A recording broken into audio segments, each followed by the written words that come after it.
I recently read an article in Psychology Today that I found quite interesting and wanted to share it with you. It was published on December 10th of 2021, written by Katherine Ramsland. You might recognize the name.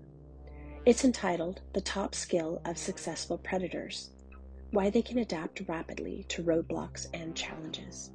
I thought that perhaps learning a little bit more about Katherine Ramsland, his criminology professor, might give us more insight into Kohberger's psyche.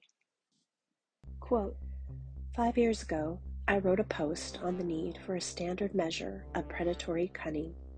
We have such devices for psychopathy, criminal responsibility, deviant personalities, and degrees of depravity. But we need to focus on the street smarts of successful predators, what I call their CIQ.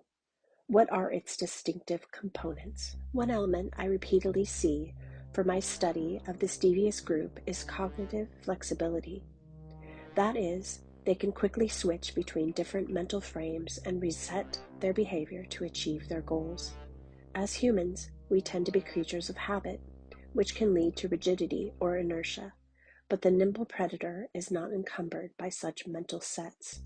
They're ready to move into something new if a situation demands it. In short, they have superior decision-making strategies. How cognitive flexibility aids predators. A woman who was caught in a house when the owner was gone said she'd been jogging nearby and heard the alarm. Concerned, she'd enter to offer aid. But she wasn't a friend or a neighbor. She'd worn the jogging outfit to support a benign narrative in case her breaking and entering plan went south. When the alarm went off and the police arrived, she switched to the other role. They couldn't prove otherwise, so they let her go. This kind of intelligence isn't the crystallized type, measured with IQ instruments. Researchers Lorello, Martinez, and Bersoni tell us. Instead, set shifting is an aspect of fluid intelligence. It's the interface between free-form and deliberative thinking that allows someone to act on a plan while also considering others. Entrepreneurs are good at this. So are successful predators. They're either gifted with or they develop the ability to view a situation from multiple perspectives. They have several strategies ready to hand. When blocked by an unexpected hurdle, they can problem solve like a competitive race car driver to stay in the race. Some predators also possess the emotional disconnect characteristic of psychopaths. They don't get bogged down by a commitment to integrity, morality, or truth. When there's little regard for potential harm to others, it's easier to compare any number of strategies that will achieve their goals. In fact, CF is instrumental in cold cognition, or rational thinking. Thus, it aids in manipulating others with no distraction from emotional concerns. Neuroimaging indicates that the aptitude for CF emerges from a network of brain connections in the frontal and striatal areas. One is related to higher cognitive processes, like decision-making, and the other is linked with motivation, specifically reward. The greater the CF, says Lorello Martinez and Bersoni, the better the decision-making performance, including its pace.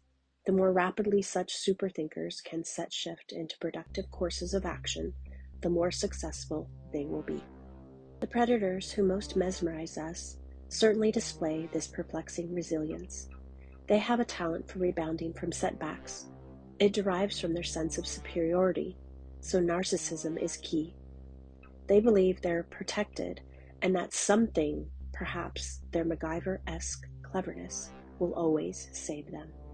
This gives them the confidence to take risks. An assessment device for this aptitude would be performance-based. It could involve problem-solving strategies, but we'd have to include an appealing goal. The reward mechanism seems essential to predatory CF. They need a payoff. In essence, a CIQ assessment instrument must capture the ability to envision and act on diverse, goal-oriented strategies that blend the speed of intuitive thinking with the structure of deliberative thinking. That's a tall order, but if we can identify how the specific features of this skill work for predators, we'll be better equipped to devise ways to protect ourselves. What I find fascinating is that this author was one of Brian Kohberger's professors, and in light of current events, it would be intriguing to discuss her recollections of him.